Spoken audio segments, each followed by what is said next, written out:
When can we expect the Ukraine conflict to end?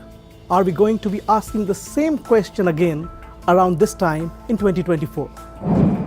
I do think that there is a possibility that this will be prolonged, and that's because the United States and that's because NATO have basically made it clear that they want to continue this war for as long as it takes. I think Russia has shown and has demonstrated not just a commitment to a negotiated settlement, but also a commitment to navigating this conflict in a way where it could have a clear path for settlement.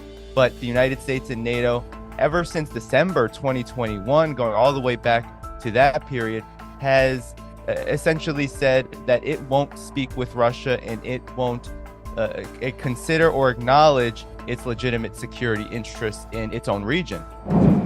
US President Joe Biden, in his recent surprise visit to Kiev, reiterated unwavering American support to Ukraine, while promising a fresh supply of arms.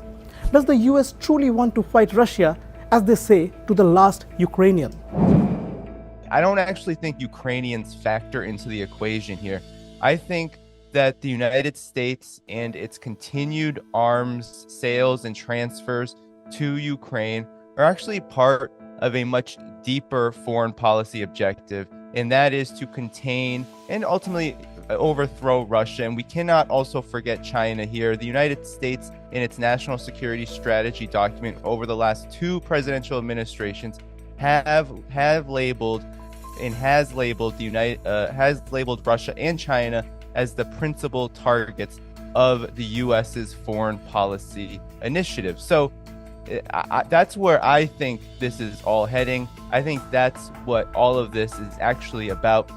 To say that they're fighting to the last Ukrainian, I think underscores just how callous and how committed the United States is to the objectives.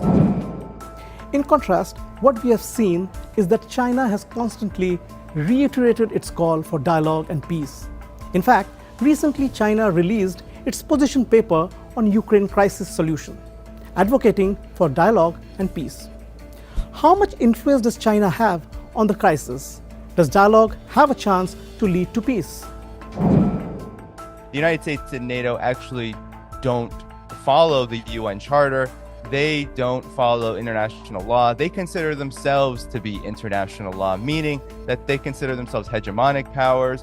But when it comes to China and its initiatives for dialogue and peace, they do make an immense difference in the global south and in the majority of the world, which looks at China and also looks at Russia and looks at this emerging multipolar world as an alternative to this very development that I spoke of, to the United States and to NATO's unipolar hegemony.